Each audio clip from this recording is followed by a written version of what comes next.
I should just do the entire rest of this podcast in Craven's voice. No.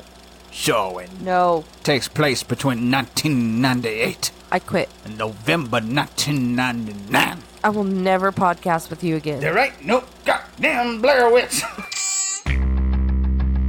Night of the Horror File. You're all in private. They're coming to get you, Barbara.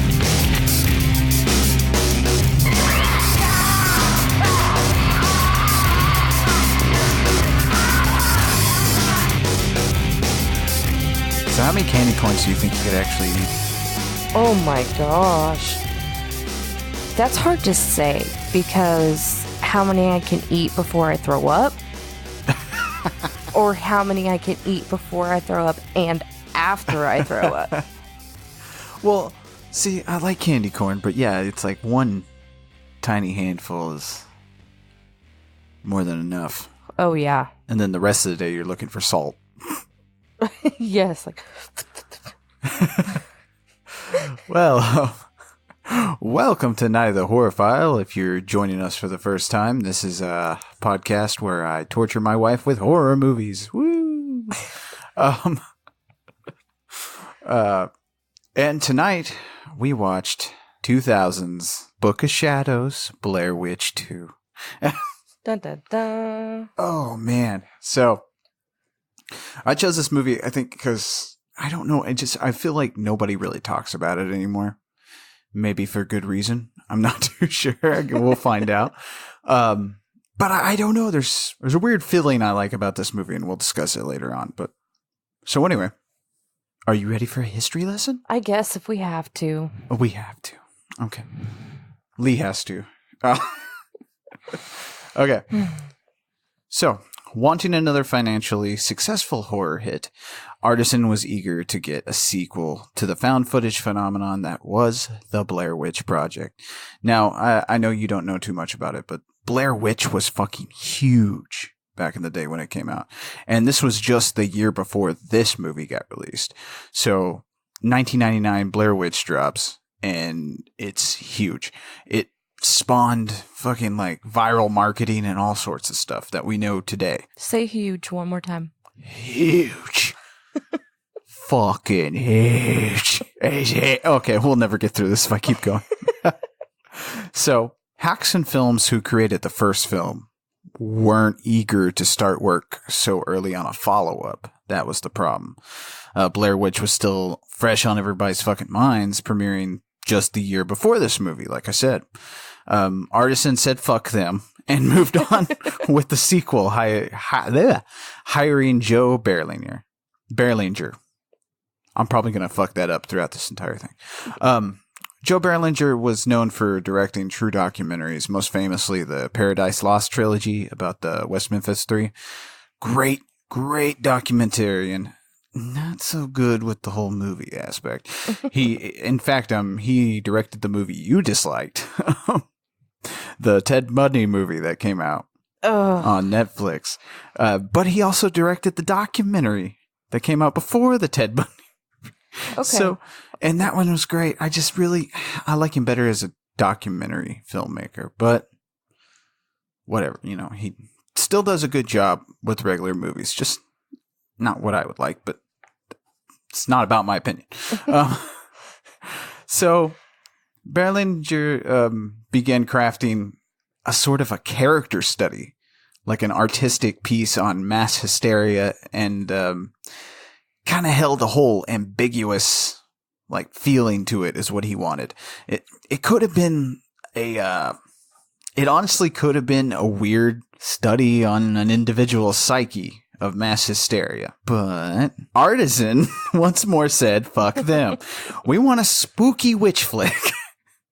So with reshoots, additions, and pasted in new metal tunes, Artisan stole most of the control from their director and birthed what we watched this week.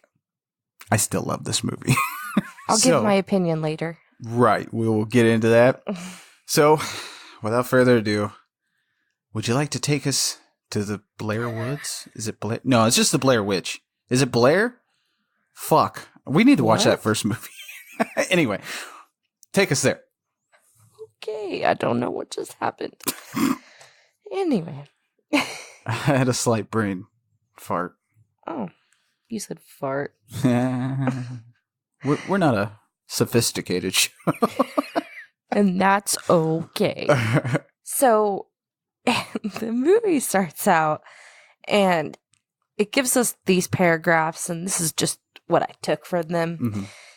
Not necessary, but they're telling us that this is a fictional reenactment, and they're going to show public records of TV broadcasts, taped interviews in the summer of '99. So they start interviewing people. So, to begin with, those title cards we get at the beginning of this movie about how this is a fictionalized reenactment and stuff like that. That was Artisan. Berlinger did not want that at the beginning of the movie because it takes you out of it immediately. Yes. Like, because he wanted, like I said, he wanted this movie to be on its own. Like, this is kind of your first meta movie. And what a meta movie is, it's like real life happening around fake shit. I don't know how to explain it to you very well. We'll get more meta movies as we go.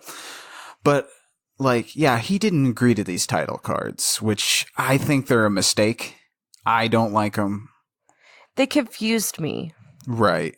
And that's what I mean. Like, wait, this is a fucking reenact. Okay, so now you're telling me this is a true story as well? Right. Like, I think just keep it fictional, but also meta. Because in this movie, the Blair Witch exists. The Blair Witch Project movie exists. And we'll get to that, but go ahead. Sorry. So they start interviewing people from this town that the Blair Witch Project was filmed in. Burkittsville. Burkittsville. I was like, he knows. He knows that. And there's some interesting characters. Honestly, these are actual townsfolk from the town of Burkittsville.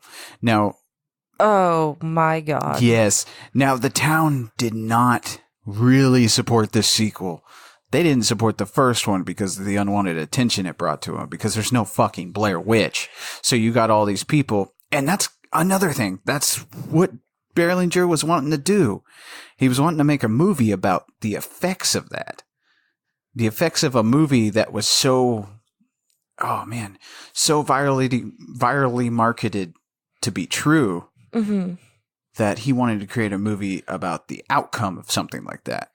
And that would have made, this opening scene would have made sense in a movie like that. Right. So yeah, these are actual townsfolk, except for, you'll notice the guy named Joe.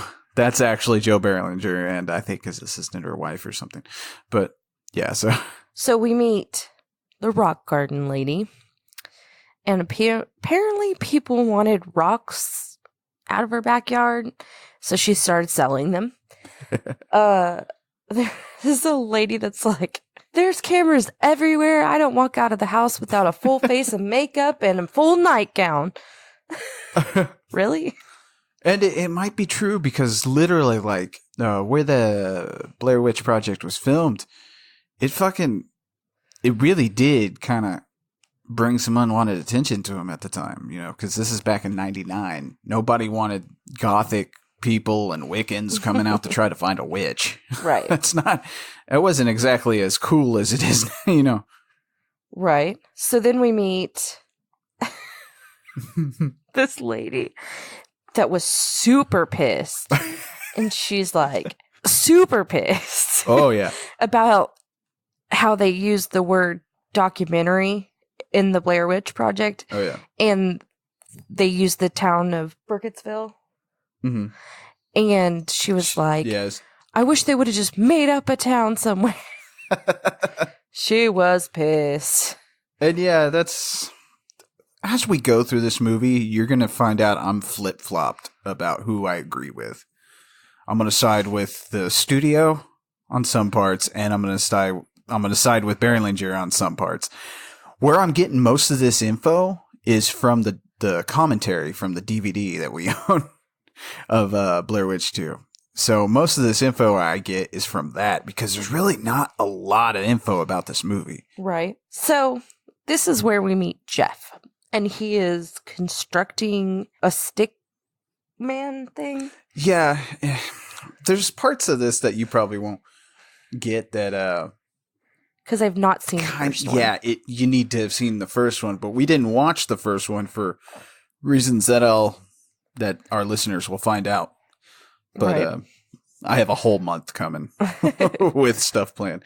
But yeah, so you didn't watch the first one, which not necessary to watch this one. So I thought it would be okay. But yeah, Right. these stickmen are in the first movie.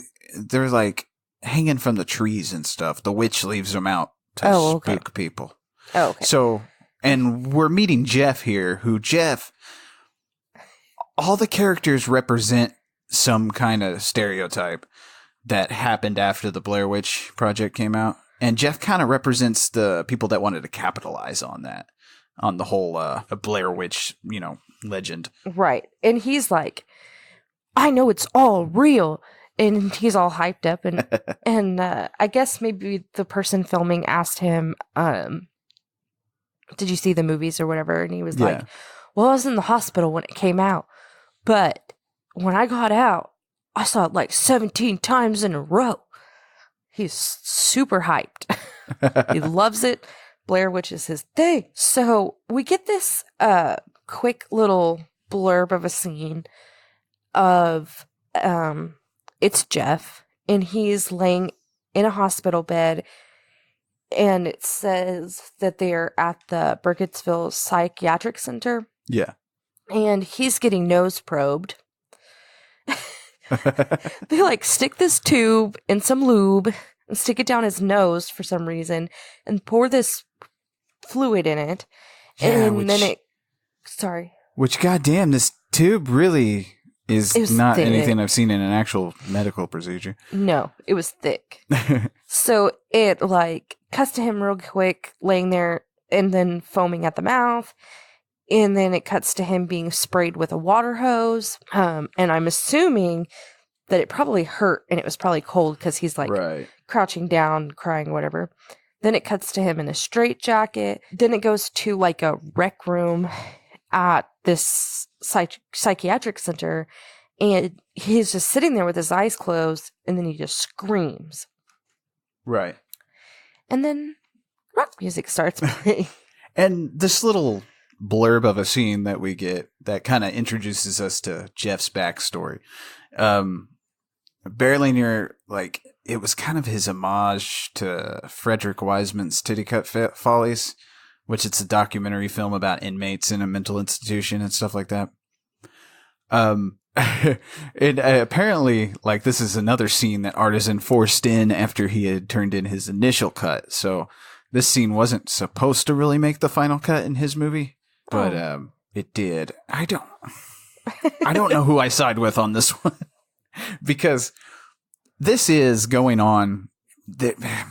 Parts of this movie are a mess. I mean, let's not lie to ourselves here. Even though I have a strong love for this film, parts of it are a huge mess. But I don't know who I side with on this one because if you take this scene out, I think it adds more ambiguousness to Jeff's backstory because you still have other characters referencing him have been in the mental institution.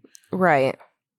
And I don't know if it would have made it better or worse. What do you think? I think that if they didn't put this in there, it wouldn't have made sense when they put the other mental institutions. Oh, the shot near the end. There's a couple of times that they do show go a back and flash. forth, don't they? Like they'll show a flash of him like in the straitjacket or a flash of him foaming at the mouth and stuff. And I didn't really write those on my notes because they are such like quick flashes. And there's a lot of that in this movie. There's a lot of quick little flashes of scenes that are meant to kind of creep you out, which I think they're kind of effective. But anyway. But it wouldn't have made sense. Those wouldn't have made sense if they didn't do this to begin with. So really, the studio was probably in the right on this. I think so. because it took me back to that.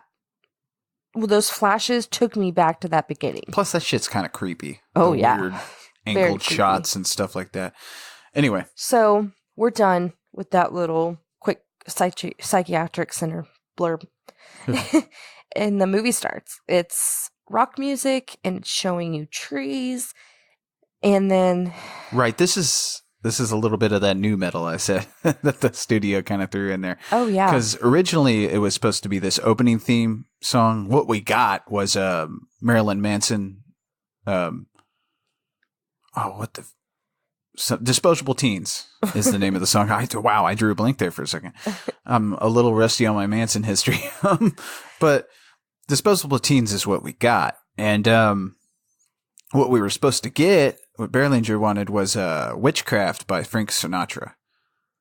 You know that? Oh, that would have been weird. Yeah, that would have been weird. Right. And you're also getting, during this opening scene, you're getting little flashes of gore. Yes. Of like people being murdered. That was another studio edition. Oh, okay. So really, this movie, if Berlinger had his way, it would have just opened up with the aerial view of the forest, which is kind of he loves these aerial views of forests, especially because if you watch the Paradise Lost documentaries, there's a lot of that. But so it would have just been the aerial view, the credits, obviously, and then that Witchcraft by Frank Sinatra, which you know that tune I'm talking about, right? Yeah. So that would have been weird. Yeah. I really think. Never mind. We'll talk about it again. let's move on. So in this opening scene, like you said, you see the aerial shot of the trees, and then you see like a bloody hand, then the trees, and someone getting tied up, then the trees, and a lady getting her throat cut. Trees, someone getting stabbed, and all this stuff happening. And it's telling you who's in the movie and stuff. Right. So this is where it really starts. It starts in a police station, and Jeff is sitting in a room. He's got his eyes closed, and these two cops come in, and they were like, we found the blood in the van. Which this main detective, the Sheriff Cravens, is played by Lanny Flaherty. He's in a few movies, actually. He's been in Miller's Crossing and a few things like that. But I want a whole movie about his sheriff because the way this guy talks is amazing. Oh, yeah. And I don't know, because Burkittsville is supposed to be in like Maryland. And I'm like, is this a Maryland accent? No. Like, hello there, Jeff. We found the blood in the van. He looked like, and he talked like he was supposed to be a sheriff in Texas. It looked like somebody took one of the like family members from a Texas Chainsaw Massacre and cleaned them up and like threw a sheriff's badge on. Yes. You like head cheese there, Jeff? That would have been not fucking like out of. I don't know. The sheriff's fucking amazing. I want a whole sequel with it, like Blair Witch 4.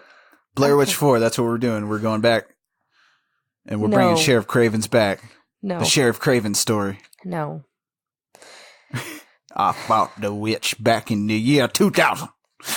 Oh my god. All right, continue. I'm sorry. So that's all for the scene of the police station for now. Mm-hmm. And it cuts to Jeff in a van. Right. And there's 2 guys and 2 girls in the van. Jeff, Steven, Erica, and Tristine. Steven and Tristine are dating or they're married. I don't know. They don't say. But they're talking about the Blair Witch and how Steven's writing a book about the Blair Witch with Tristine. And then Erica sits up and she's talking about how she embraces nature and not evil. And Jeff's like, oh, she's a Wiccan. And they are going on a Blair Witch tour, and Jeff is taking them. He is their tour guide or whatever he is. Right. And they stop at a cemetery, and they're going to pick up Kim. She is their last tour person. And Kim is the reason I stayed and Tourist. watched this movie when I saw it in theaters. Don't judge me. But talking okay, about so the gang's all together. The gang's We back. have Jeff, Tristine, Erica, Kim, and Steven. So, like I said earlier, Jeff represents the person that wants to capitalize off the mythos. And then you have the goth crowd, who were kind of, I don't know, the goth crowd was more like infatuated with the paranormal and outside the box nature of the first Blair Witch Project. Right. So that's what Kim represents. And then you have Erica, she's a Wiccan. And when the Blair Witch Project came out, the Wiccans were kind of pissed off about how they were represented in the movie because you had a witch killing folks. Mm-hmm. But then you had Steven and Tristine, who honestly, I think they just represent the people who want to study American culture and stuff like that. Right. They're kind of the control of this whole situation. I would say so. So they meet up with Kim. She says that she needs weed and beer right now. Weed and beer. So they go back to the van and they're talking about how they're going to sleep where the victims slept and where the blood was spilled. Oh, and they were making fun of Jeff because this is his first tour guide. Yeah, because they're like, wait, you said on your website that you had many satisfied customers. He's like, oh, for the shop. For the shop. Not the tour. The tour. Right. We're all virgins here. Right. So they called it the Virgin Tour. Oh, yeah. So they stop at this weird ass gas station and Steven's like, there's a normal gas station like down the road. And Jeff's like, I don't stop in Burkittsville or even piss there. Yeah. I was like, whoa. So they go in and all these old weird people are just watching them and there's a lady filling her cart with yogurt. Yeah. There's a lot of yogurt in this movie. Like, the yogurt should have a separate credit, honestly. Oh my God, there's not that much yogurt. You know, Berlinger said he based a lot of the characters off of real people from the town. And I'm like, if you did, I think you're kind of part of the problem, man. Because you make this town look like a bunch of fucking hillbillies. And I've never been to Burkittsville, Maryland. So I can't speak for them. But I don't think there are a bunch of fucking crazy redneck hillbillies out there. I don't know. They could be. Maybe. I don't know. It just seems like this gas station they stop at, and then we come back to it several times throughout the movie, just seems like it's in another part, like a place. I don't know. That's how it feels to me. Yeah, it's a little weird. It's a little off-putting. Yeah. I don't know. I think it's supposed to be. Maybe they're trying to be scary. I think so. So they get their beer or whatever they're getting, and they're driving up to the, what are they, the Black Hills? Is that what they called it? Yes, it's the Black Hills. Okay, so they're driving up to the Black Hills, and they're talking about the guy that heard voices to kill 7 little kids. I guess it's from the first movie. It's from the first movie, and we'll talk real in depth about stuff like that when we hit the first movie, because, oh man, that first movie, they even created a documentary, like, with, like, people who look like historians and stuff talking about the witch and the legends and stuff. It's so good. Oh. But yeah, that first movie it's honestly just the creepiness factor it has. But anyway, can't talk about the first movie. Got to talk about the second. Oh, I'm trying to. No, I was that's just asking me. a question. That's me. I'm going off. I got to stay with this movie. Okay. But So Rustin Parr was a murderer in the first movie. I'm not going to tell you much more than that. But and in the first movie, he came down from his house where he killed all these kids and said, because you'll need to know this for a later scene, he said, I'm finished. Oh, After he okay. murdered. And you'll get that because the guy on the floor repairing the fridge that we meet Yeah. in this scene. And the guy on the floor, I'm sorry. In the gas station. Yeah, in the gas station. The guy on the floor in the gas station fixing the cooler. His name is Rainer Shine, the actor. Rainer Shine? Rainer Shine. And Rainer Shine is what I would call a that guy character actor. He kind of pops up in tiny little roles in movies, but like My Cousin Vinny, Ace Ventura, Fried Green Tomatoes. I mean, he's been in films for about 3 decades dating back to like 1979. Like he's appeared in ass ton of movies just as these little that guy roles. But Rainer Shine. Yeah, I just love his name. And it's kind of weird. Why is he in the... Anyway. Moving on.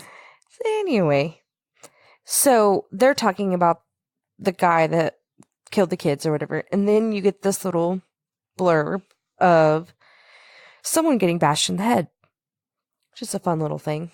Yeah, that's another... I don't think we needed that. I really don't think... It makes sense. It sort of does, but I think it would have been nice to not have those little random scenes of people getting murdered. Yeah, but it's supposed to be creepy. That's not creepy to me. I think that ruins the ending. No, it put it all together for me. Oh, did it? Yes. See, when I first watched this movie, when they were showing that, I was like, well, obviously they killed some people. Well, and I didn't think that. I was just like, what happened? I thought that those scenes that we were seeing were stuff, well, maybe because I didn't see the first Blair Witch. Maybe. Because I thought that was things that was happening from the first Blair Witch. And then they just threw these spooky scenes in there.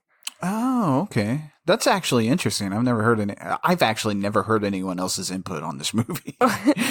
Because when I took my friends and subjected them to this movie, this was the last movie I got to pick, by the way. Good. And they all fucking hated it and would not talk. They didn't say anything about it after we saw it. But I think from my perspective of it, that's what it made me think of. Oh, okay. Because I haven't seen the first movie, so I didn't know. Get it, yeah. Anyway, so it cuts to them. They're at the Black Hills, wherever they're staying. And Jeff's brought everything. He says the Blair Witch Tour provides everything while you risk death and dismemberment. Yeah. That doesn't make me feel very safe. Right. Well, first of all, like, my thing is, like, if you're a fan of that first movie, it's about, like, some kids that go out into the wilderness to make a documentary and they get killed by a witch. Why the fuck would I want to march out into the woods with cameras and reenact the thing? Right? I'm sorry, that's creepy as shit. I don't think they were trying to... Were they trying to reenact? Well, I mean, you're going on a Blair Witch tour, so you're stopping by the ruins and stuff. Like, those ruins that they're in are at the end of the first movie, and, like, the kids die in there. Right. And that's where they find the tapes. I don't know. So, Jeff brings all kinds of camera equipment because he wants to record everything. And they said something about Kim, or they were talking about if everybody believed or whatever. And the funniest one to me was Kim says she doesn't believe, but she thought the movie was cool. I was like, what? That's it? That's why you're here? And honestly, Kim is like... Stop. Well, she's hot. I wasn't going to say that. Uh-huh. See, I think you thought she was hot, too. Can you just move on? Yeah, you're just hiding it. Yeah, I see what you're saying. Okay. You and Kim. Anyway, Kim is like your stereotypical goth. Or... Yes. It's the goths I was when I was younger, is where you're all dark and mysterious on the outside, but really you're just normal on the inside. Right. She was just like, oh, I just thought the movie was cool. Yeah. It's a nice little summation of how goths and stuff were back in like the 2000s and stuff. Right. So they're hiking, and Kim and Tristine are walking by each other, and Kim asked Tristine about being pregnant. She's like, how far along are you? And you don't want to keep the baby? And Tristine was like, no.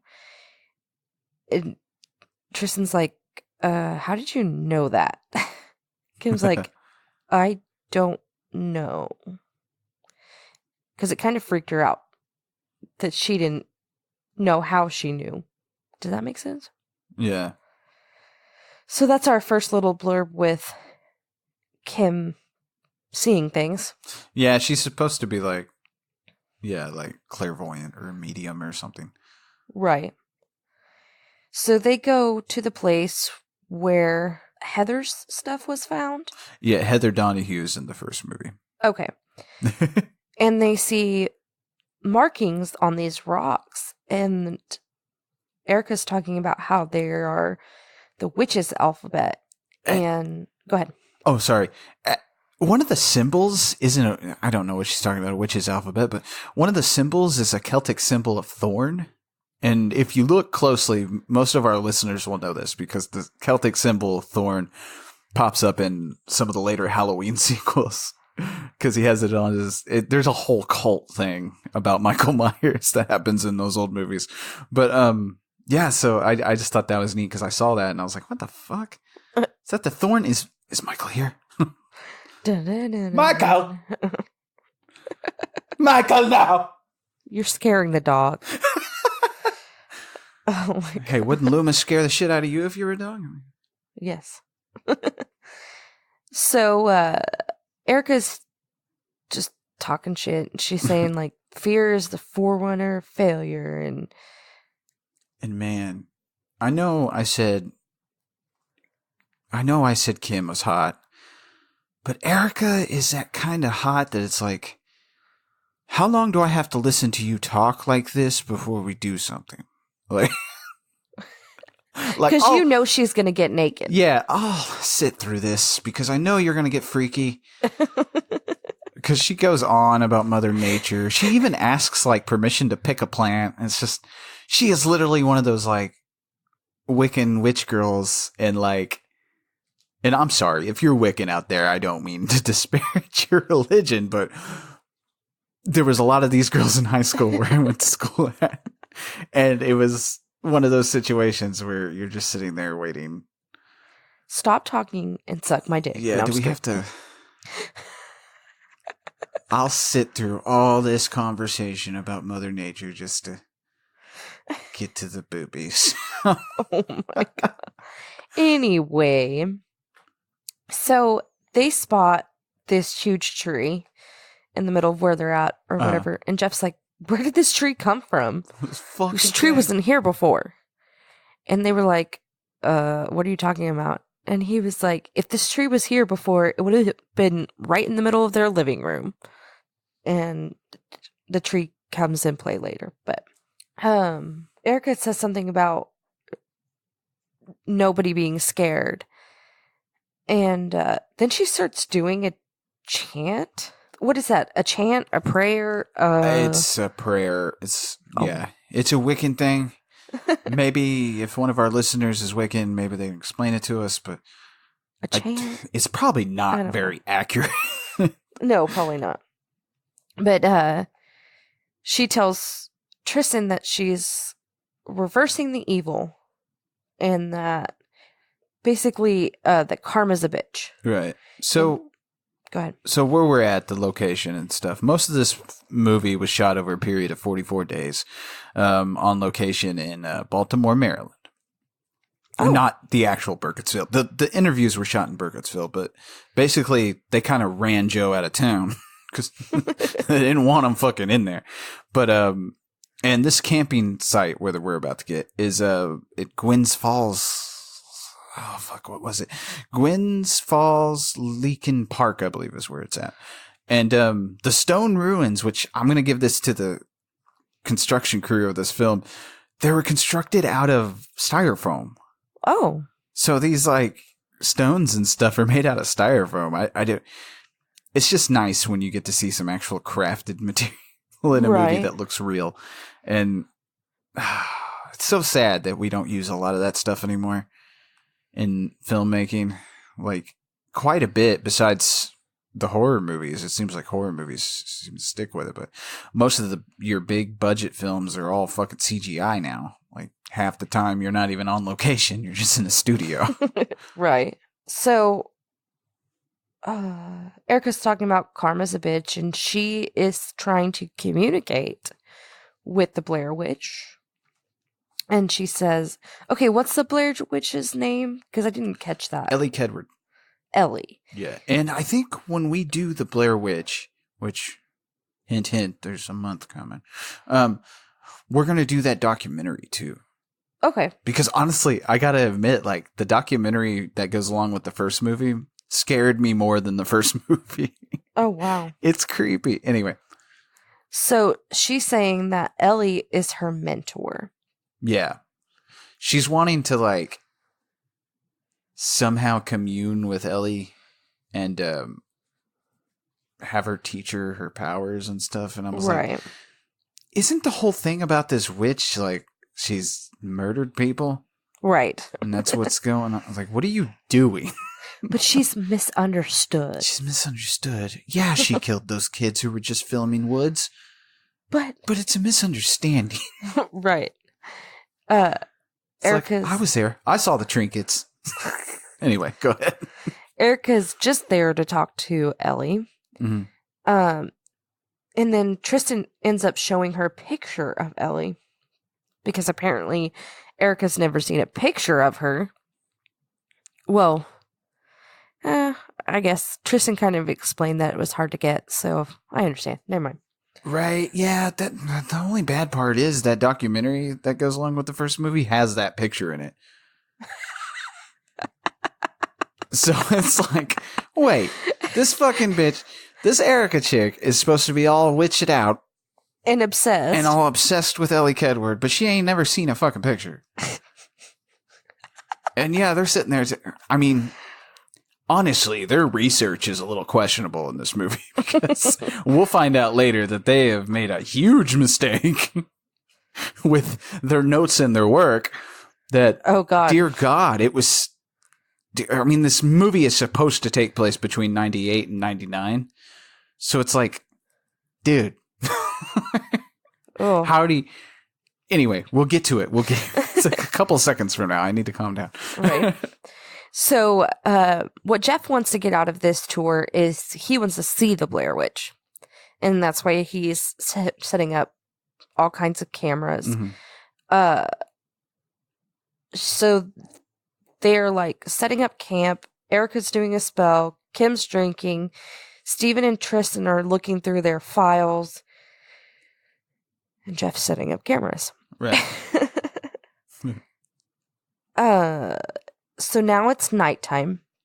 And they're all sitting around the fire and they're talking about how in the documentary there was no sex.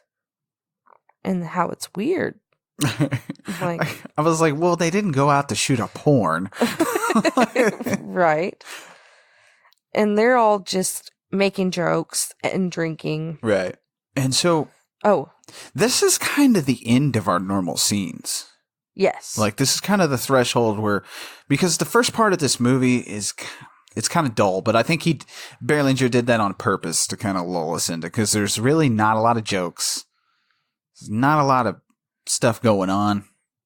It's a lot of setup, which, I mean, shit, this movie's a cool 90 minutes, but like, I think that's good because then we kind of cross over into this weird territory. Right. Which this is the part of the movie and on until the end is what I really love. Oh, yeah. Like I said, it's got a mood. But you had to understand the people in the beginning, so that's why they did this. Yeah. It's exposition town is what we're given. Yeah. Because after this, now it's time to get crazy. Oh, yeah. It's sort of crazy. We'll talk about, we'll talk about it. So they're making jokes, they're drinking, they're getting high, they're talking about all kinds of weird shit. And then they hear a scream. And what do? They go check it out, Because that's what you do when you're in the woods. You just go check it out. Well, yeah, because we're in a horror movie. That's what we've been told. Anyway. So they run into another tour group. And they have cameras. And the tour group's like, you're not supposed to be here. And Jeff's like, yes, we are. And the other tour group's like, we have permits or slips or papers or whatever it was. And Steven steps in because he realizes that Jeff is not legit. This tour that Jeff is doing is not legit, which is fine. It is what it is.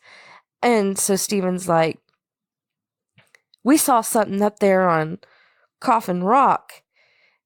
And he's trying to get them to go up there. Yeah. And they finally can convince them to go up there. Right. And they said that they'll leave. Yeah. Scared where the they shit are. out of us. Yeah. They said that they'll leave where they are at dawn. Yeah. And so, and I think this alternate Blair Witch tour thing is called the Blair Witch Walk. The Blair Witch Walk, yeah. They were like, next time you go, call the Blair Witch Walk. They're fighting because they're different tour groups. Jeff talks to that dude's tour. It's just like, yeah, you call it the Blair Witch Hunt. The Blair Witch Hunt. The Blair Witch Hunt. So they go away, and Kim's like, they aren't coming back. Blah, blah, blah. Which I didn't realize was foreshadowing. So Kim knows they aren't coming back. Right. So they go, and they're drinking. Oh my God, so much alcohol. What did I see? Like 4 different bottles of alcohol? Yeah, and first of all, I didn't see them tote this in. Right? They have a lot. Yeah. But yeah, so they have a bunch of beer, maybe liquor. Did they have liquor too? Yeah, they had like... Yeah, they had like Jack or something with them. They had Jack, they had Jameson, some kind of vodka. I don't know, but I know this whole scene, I'm like, I'm really jealous because I would like to have a drunk party out in the woods. Hell yeah. With a bunch of people. Hell yeah. I mean, I don't you know, want it gets a little freaky later on. We see that, but nope. I mean, as long as everybody's consensual and no foreign backpackers get murdered, I think it'd be all right. But no, and in the background, you know, you got that, what the hell is the name of that song by Queens of the Stone Age? Cool Hit of the Summer or something like that. Anyway, but it's like that song's playing in the background. I really like that song. And they're just getting drunk. Yep. And another quick little blurb of someone getting stabbed and this weird owl. And the weird owl will come into play later too. Yeah, because Kim like walks off by herself and lays down and like is drinking away from everybody, and this owl is just like staring into her eyes. Yeah, it's kind of weird. It's scenes like this that I think make me really like this movie still. Like, it's just these weird little creepy scenes. Because honestly, this movie... You just said you didn't need them. Not the flashes of violence. Oh, okay. Not the gore scenes. Those feel added. Like, and they were. But I'm talking about like the scene where she's staring at the owl. Okay. Like, it's stuff like that that makes it nice. Like, because really this movie... It's creepy, but it's not scary. Right. Like, I'm not really too scared during this movie. No. But, I mean, honestly, it's like a more racy version of Goosebumps, if you kind of think about it. But anyway, but it's just scenes like that that are creepy. Yes. And I like them. Yes. And it doesn't help, you know, it doesn't hurt that Kim's hot. So Anyway. you're thinking it. Anyway, it's the next morning. And Tristan's walking by herself, and she has this towel, and she just walks into the water. And at first I'm like, bitch, you know it's fucking cold water.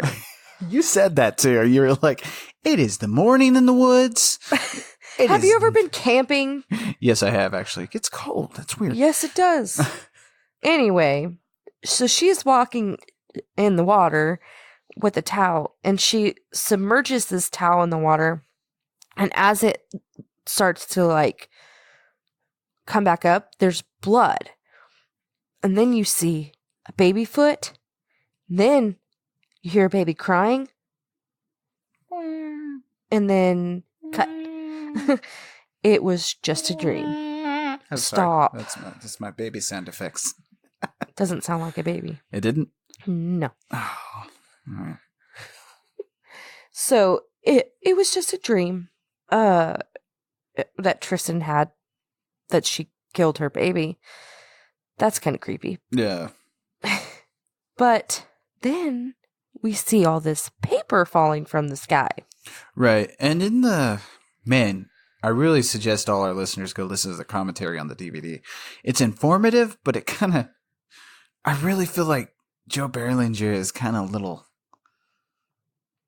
a little too ashamed of this movie and I think this is a Blair Witch Project sequel. It's not Citizen Kane. It's not meant to be it's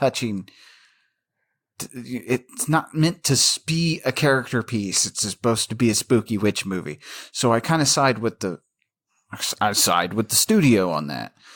But this is part of his like trying to blur the lines between reality and like fiction. Because they don't really reference that it's practically raining paper. Right.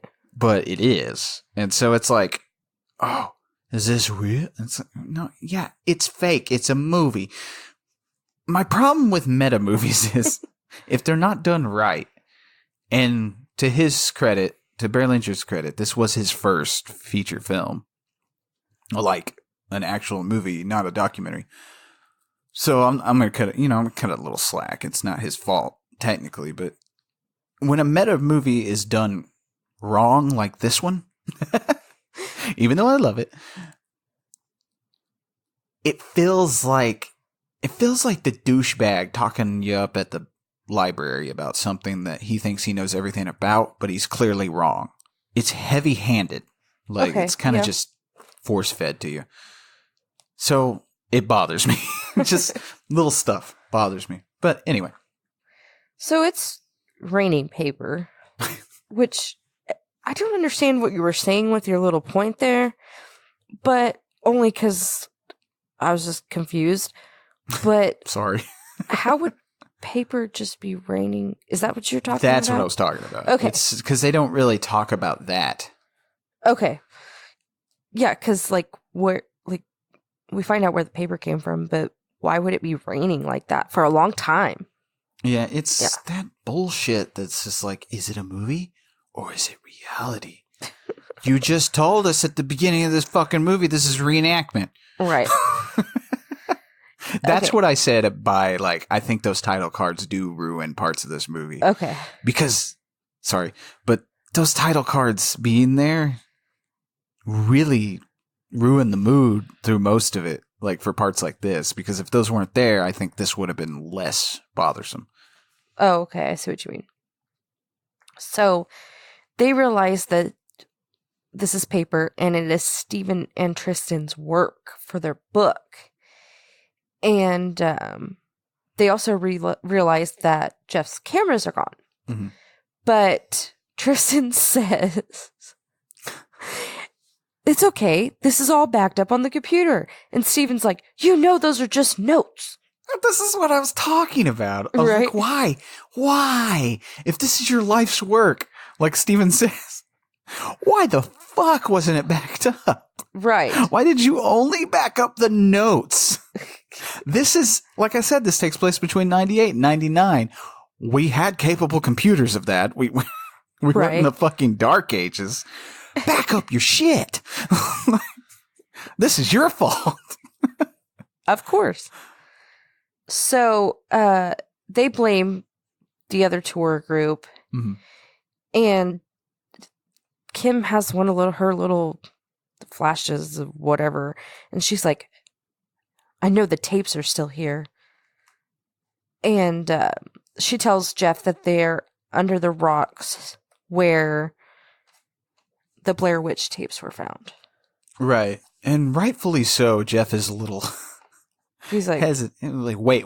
How do the fuck you know where they at? Because they go over there, Jeff finds the tapes, and, like, he yells at Erica because she keeps asking him if those are his tapes. And it's like, well, whose fucking tapes would they be? But... and she's like, why did they take the cameras and not the tapes? It's like, I don't fucking know. Why are you asking me? Poor Jeff. Yes. I don't think we're supposed to feel bad for Jeff because I think he's supposed to be a dickhead. I think that's what they were going for. But Jeffrey Donovan plays Jeff. I was like, all these I thought people you were about to say Jeffrey Dahmer. I was like, what? No, all these people, like in the first movie, all have the same first name as their actors. Oh, all the okay. characters. It's just a little fun little thing. But so Jeffrey Donovan plays Jeff, and he's charming. Is the problem with Jeffrey Donovan? So, damn, I almost said Dahmer. Got Dahmer on the brain. That's when the cannibalism began. But like, so he's charming and he doesn't come across as a dickhead. I don't know if that was the aim with Jeff's character, but I feel like we're supposed to feel like he's a little irritating and annoying, but he's not. Everyone else around him is.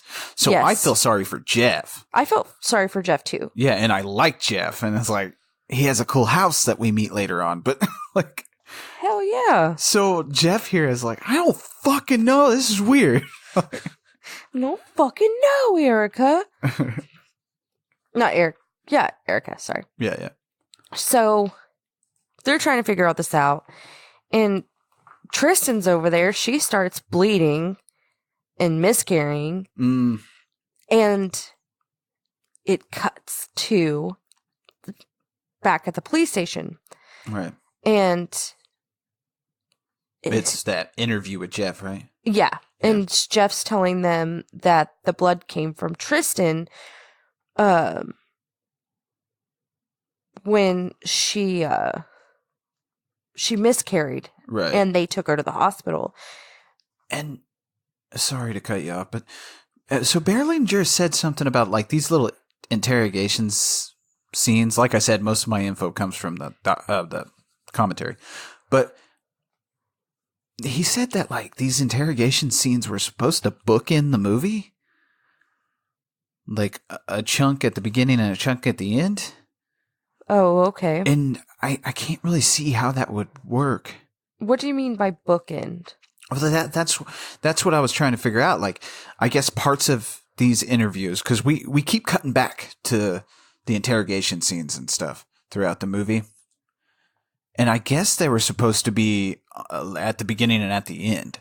And to me, like I told you, this movie already has like a melodrama kind of feel to it. Oh, yeah. I think that would have made it worse. Like, because so you have like a few interrogation things at the beginning. And then, because I'm expecting, we'll talk about the later interrogations where they find out what really happened or what may have really happened. But I guess you would have the interrogation where they're asking them questions at the beginning of the film, and then those where they find out what might or may not have happened at the end. But I was like, well, that's because we still have the stuff at the end, but it's just, I don't know. I feel like it would have made it drag. So It might have, yeah. Again, I go with the studio. Right. So it's kind of weird. So it like cuts to them at the police station and Jeff telling that was Tristan's blood. Then it shows them going into the hospital and the doctor saying that she has hyperthermia. And well, that's what Sheriff Craven says to Jeff, because we cut from the interrogation to that's right. the waiting room where Jeff's sitting, and Sheriff Cravens is in there. And he says, the doctor says he thinks it might be hypothermia. And he tells Jeff it's his fault. Yeah, because he took her out in the woods. Yeah, and he said, "You've been a pain in this ass, pain in this ass, a pain in the ass." You've been a pain in this ass for. It's like, whoa, what? He's been a pain in the ass, and he's lucky if he doesn't end up in the loony bin. Yeah, he's like, I'm sorry. Like I said, Cravens needs his own fucking movie, but yeah, because he's like Getting nervous. Oh my god. oh god. Anyway, I'm sorry. I should just do the entire rest of this podcast in Craven's voice. no, Showing no, takes place between 1998 I quit. and November 1999. I will never podcast with you again. There ain't no goddamn Blair Witch.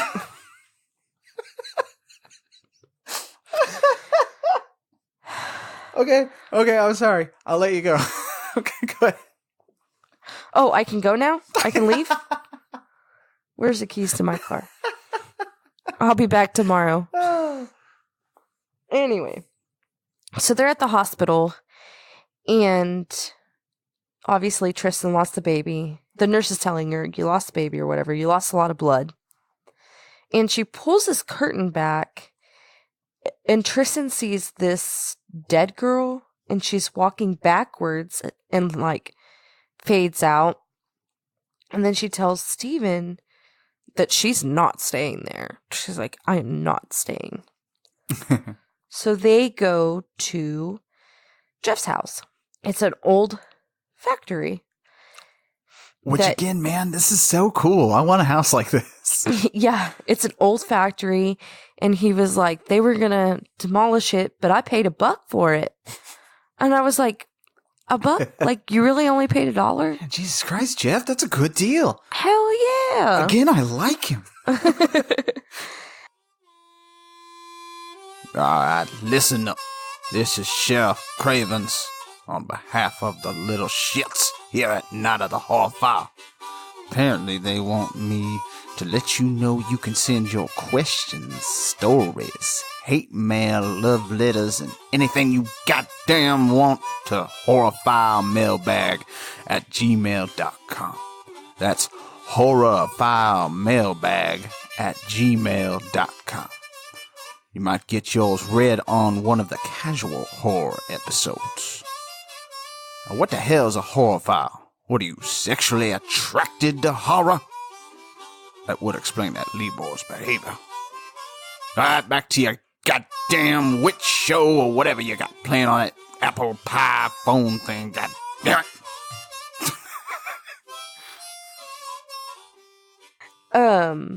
But Steven wants to see the tapes. What was on the tapes, because they cannot remember what happened for a few hours after they were drinking. Right, because I think it Jeff that mentions, like, it's like they blacked out. Right. Which, I mean, I guess you guys were consuming a lot of alcohol, so it's not out of the question. Right. Okay, and then before they go into the house, it cuts to the police station real quick, and the cops are telling them that the blood is going to match with the tourists. Yeah, we get some more delicious cravens. Yes. So Bet my entire retirement pension. It sounds like he's taking a shit throughout the entire line reading. Like, if it had just been those noises coming out of that actor's mouth, it would have sufficed. are you done? I'm done. Just waiting for you to Hashtag be the done. Craven story. We need this movie made, people. No. Don't do that. And whoever sent you the hat from the thing, you're on my shit list. Oh, I don't know who you I are. got a link for our last episode, or not our last episode, our thing episode, because I wanted Kurt Russell's hat, and and someone sent me the link of where to buy it, and I'm so happy. You're fired. Anyway, so they're going into Jeff's house. I almost said the warehouse. I don't know. Anyway, they're going into Jeff's house, and the door opens. He opens the door, and you hear these dogs barking, and he's like, hurry, come in before they bite you. And he shuts the door real quick, and he was like, ha, just kidding. That's just the burglar alarm. Yeah, it's like whenever you open this door, like, there's a loudspeaker of dogs barking, which is kind of... It's kind of smart. It's kind of smart. Yeah, it's kind of smart. Oh, I do have to say, before they went in, I didn't put this in my notes because I'm stupid, but they have to go, like, across this bridge to get to the front door. Oh, yeah. And the bridge comes into play later. But he's like, don't lean on the railings, because this bridge is not sturdy. Oh, and so he's like, not only do I have this burglar alarm, I have video recordings inside. And they're walking through and talking about how he must have stolen all of this camera equipment that he has. And he's like, No. I trade and sell on eBay. Yeah. Because I'm sure eBay was huge back then. Oh, man. Well, eBay's still pretty big, but it's like, it's a normal everyday thing now, eBay. Right. Like, shit, I buy things off eBay like once a month or once too many times a month. I buy a lot of things. But anyway, but like, yeah. And he's sitting here talking and I remember like back then when this movie came out, cause this was the year 2000, like thinking, oh man, if you're selling stuff on eBay, you're a player. Mm-hmm. So he's kind of showing them around the house or whatever. And he shows them the Blair store where he sells his stuff on the website. And some of the stuff there was funny. Obviously, he's got T-shirts and hats. And then he's got those stick men. And then he's got dirt. He's like, this is one of the best sellers. Just fucking dirt. Yeah. I was like, oh, okay. So he's talking about all this stuff, and Kim's like, they shouldn't have let you out. You're a long way from sane. Yeah, which is like, goddamn, Kim. And nobody understands except for her and him. Yeah. Because I'm sure they don't know that and the he look he was... gives her, again, I feel bad for Jeff. Hashtag poor Jeff. Poor Jeff. Because the look he gives her, he's like, well, God damn it. Right? So, Steven says that Tristine needs to lay down, so they go into the room and they lay down, and Tristan's telling Steven about how she saw the girl at the hospital, and she had to dream about the baby, and that she was sorry about everything, and Steven's kind of like, all of this stuff happened, you're fine, like, I don't want to talk about this right now, and Tristan's like, no, I want to talk about it. And Steven's like pushing it to the side.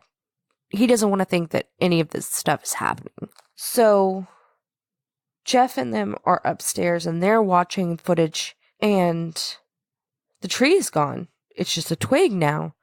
That big tree that Jeff saw when they first got there was gone. And he was like, I knew there was something weird about that tree. Yeah. Because the tree is like a tiny little twig. And right. It's really fucking creepy, I guess. Kim has a weird rash, and she's like, oh, I'm fine. And Jeff's like, are you sure? Because it was looking a little gross. And then they see something weird on the tapes. Right. And so they're rewinding the tapes or whatever. I guess Steven had gone up to watch the tapes with them, but then he hears Tristine yelling for him. So he goes back down, and she's actually asleep. So she didn't yell for him. But then he hears kids crying outside. Yeah. So he opens the door and goes outside, and there's nothing out there. Where did he see this ghost girl? He kind of turns back, and then he turns back and looks. Oh, that's right. And she's like doing a weird backwards dance. Yeah, she was like... And I guess Berlinger said that, like, that was the studio's choice to have her fade out. Oh, okay. Because it was just going to be her, like, doing a weird move away from the camera and stuff, and it was just going to cut. But the studio wanted her to fade away like a spooky ghost. Oh, spooky. I'm going to go with Berlinger on this because that effect looks really bad. Yeah, it was weird. It looks like something you'd see in, like, Unsolved Mysteries or something. Yeah. So Steven goes back in there, and Tristan's awake, and she's like, I heard the crying too. And Steven's like, I'm ready to go. Yeah. I want to go home. Then it cuts to the police station, but this time Steven's being interrogated, and he's crying, and he's saying, it was an accident. It was an accident. And cut that scene. Right. Jeff and them are watching the videos, and he notices that the time changes from like 1 a.m. to 5 a.m. back to 1 a.m. And he's like, what the hell? They're questioning, like, if these are even his tapes. Yeah. So like, and later on, we find out you have to play the tapes backwards to figure it out, which makes absolutely no sense, but whatever. I think even Jeff says that later. Anyway. Yeah. But yeah, I don't know what it was about this gimmick about playing things backwards, but they even included it on the DVD. Oh, really? Yeah, they call it The Secret of Esrevir. It's basically reverse spelled backwards. Oh, Kinda my like God. A whole Nilbog is goblin spelled backwards. Oh, God. But it's just, I don't know what they were attempting to do. Because, like, well, first of all, I love this DVD because it's gimmicky as fuck. Like, first of all, it's a DVD plus CD combination thing they tried for a little while on certain things. This is supposed to be the first ever one of those. Which I love the warning is, notice this DVD plus CD may not play in all players and may cause damage to in-dash cars audio systems. Oh, So it's no. like, this could fuck up my stereo. Oh, no.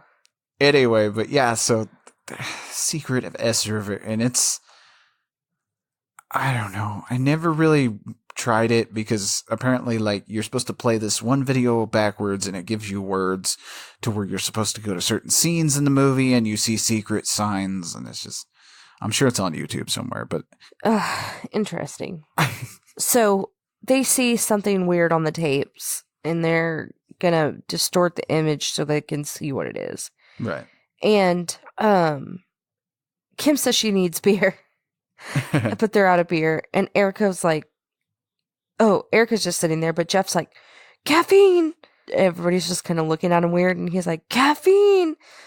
And Erica's like, fine, I'll go make some coffee or whatever. Yeah, he's a little bossy. Yeah. And you don't know who he's being bossy to. That was what was weird. He's just yelling. Some coffee. I need coffee. I'm gonna do this from now on when I wake up in the mornings. Coffee. And then I'll be seriously injured and have to go to the hospital because my wife hit me.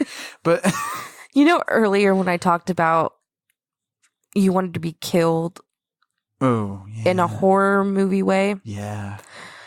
Yeah. At 3:00 in the morning, if you're yelling coffee at me, I might stab you. Yeah, that's grounds for stabbing. Mm-hmm. By the way, to anybody directing a horror movie out there, I will work for free as long as I get to die brutally. That's my dream. Just kill me. And I won't press charges. Wait, what?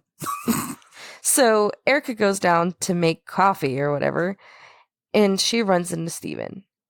And he's sitting at the table, and she says something about how he looks tense. He's like, I'm not tense. She's like, whoa. So I appreciate Steven's overacting in this movie. Yes. And he like knocks over his coffee cup and everything. He's like, I'm not tense. Okay. So Erica starts to rub his shoulders and rub his back, and kiss his neck, just like you do when you're helping a friend out to make him less tense. And she straddles him and they start to make out. He scoots everything off the table, lays her on the table. She started scratching in his back, and that wasn't so bad. But she sees these marks on his body, so she stands up, or they stand up. Yeah. And she's like, oh my gosh. And they have the marks of the witch? Yeah, it's the witchcraft alphabet. The witchcraft alphabet. Again, listeners, please tweet me if there's an actual witchcraft alphabet. But yeah, she's like, do they hurt? And he's like, oh no, they're just a little warm. And then she fucking just like Freddy Krueger's him across the chest. Oh yeah. Which is like, what the fuck? And then they both like come to and they're sitting at the table like they were earlier. Yeah, they were daydreaming or whatever. It's so weird. And again, I love the little scenes like that. Like just the weird, like, what the fuck just happened? So Erica goes back upstairs to tell Jeff, like, you ain't got no coffee, because his coffee was gross or whatever. And she walks in, and Kim and Jeff are just like staring at her. And they show her the weirdness that they saw in the film was her, and she's naked. Yeah, because And he's she's like, like- Jeff's like, ladies and gentlemen, that's a naked woman. And she's like dancing backwards, Yeah. all weird. Yeah, around this tree. Yeah. And they were like, so what happened? She's like, I don't know. And no one knows if they believe her. And Kim's like, I'm leaving. So she's getting the keys for the van. Erica runs off and she's doing her little prayer. And Kim goes to ask her if she wants anything from the store because Kim's going to go buy beer. Erica says, we brought something back with us, and shows Kim her marks on her stomach. And she says, they're growing and I've been touched by a witch. And Kim's like, no, that's probably just poison oak. Like, really? I have a kid that gets poison ivy about twice a year. God. He gets poison ivy so bad. If he just thinks of the word poison ivy, he gets it. Yes, it's terrible. I feel bad for him. And it's never left marks like that before. No, they're not in shapes No. of Thor. Or what did I say? Thorn, not Thorn. Thor. I was like, Thor? God of Thunder. Oh my God. Different movie. Anyway, Kim goes to the gas station. She walks in. Oh, she's going to that creepy gas station, by the way. She goes back to that one. Yeah. And there's like some teenagers sitting outside and they're being punks as she's walking in. She goes in, she sees the guy working on the machine still, and he's like, I'm finished now. Yeah, that's She's like I said, that's a mention, or it's a reference to that Rustin Parr guy, which Rain or Shine is actually credited as Rustin Parr, which confuses me. But You said rain or shine, and I was like, what? what the fuck are you talking about? Are you singing a song? No, it's his name. Isn't that fucking amazing? Like, It's spelled RaynorShine. So I it's not. don't know that I could name my kid that. I don't know. I think it's cool. I wish I had a name like that, Rain or Shine, because you're either going to be what Mr. Shine is, that guy, character actor, or a blues musician. You have two ways to go with this name. Rain or shine. He's a lovely gentleman. Too bad you're just a berry. Lee Barry Evans. It does sound like I might murder some people though. Oh, especially with the Yeah, junior. because that's the three names is like a serial killer thing. Oh, especially with the junior. Oh God, you're right, Lee Barry Evans Jr. Did you forget you were a junior for a second? Yeah, just for a second. Oh my God. That's because I nobody do calls you junior. I do sound like a serial killer. I could see that in the papers. Lee Barry Evans Jr. strikes again. Dun dun dun. What would my serial killer name be? I'm too lazy. What are you talking about? They Lee call me Barry the lazy boy killer. just kill people in their lazy boys and then just sit in them. He just fucking sits in chairs. That's his calling card. Get out of my chair. Every time I see a blood-soaked ass stain on a lazy boy, Stop. I have dreams. We'll catch it. Stop. Are you done? Bring him to justice. Caffeine. Caffeine. Oh, fuck. I'm done. I'm done again. So Kim's in the gas station. Mm-hmm. She sees the rain and shine guy. And he's finished now. Then the cart lady starts following her. And this cart lady is the one with the yogurt. And she rams her cart into Kim. And she says, "You're with the witch people." She's like, okay. And goes up to the counter. And she puts her beer on the counter, and the cashier lady doesn't do anything. Yeah. She's This is Peggy, the cashier, right? Peggy. Yeah. Peggy. All right. Well, she doesn't talk like that. Okay. No. So Peggy's just filing her nails, and Kim's like, let me just make your job a little easier. So she grabs a bag and sacks up her beer, and Peggy, like, goes to grab Kim, and Kim is not having it, and she knocks the nail file out of her hand and grabs her by the throat, and she was like, don't touch me again or I'll rip your throat out. And she just throws money at her. She's like, keep the change, and drives away. Right. Because she is pissed. Oh, yeah. Then it cuts to Erica doing her prayer thing, and she's talking about, I meant to write this down, but she's talking about Persephone. She's like, Persephone veil something. Anyway. Oh, yeah. I just thought it was funny that she was talking about that because she said she doesn't believe in the devil. Yeah. But then yet she believes in gonna- Persephone. You know, honestly, oh, man, I'm sorry, Wiccan listeners, but there was a few girls like this I knew who were kind of wishy-washy about the whole Wiccan thing. Mm-hmm. Because, okay, I've met people who really subscribe to the Wiccan religion, or if you want to call it a religion, it's really just something, it's its own thing, but, like, they're not like this. Right. And so, like, yeah, she's really kind of wishy-washy. But Yeah. anyway. So Jeff is watching her do this prayer.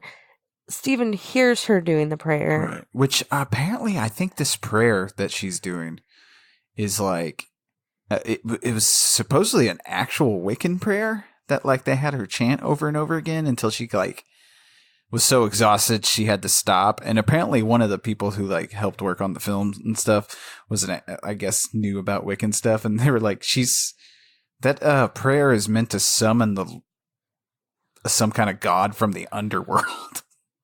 Persephone. Yeah, and it's like, it freaked because it was the actual prayer, though. It wasn't just something they made up. So, like, it freaked the actress out. Yeah.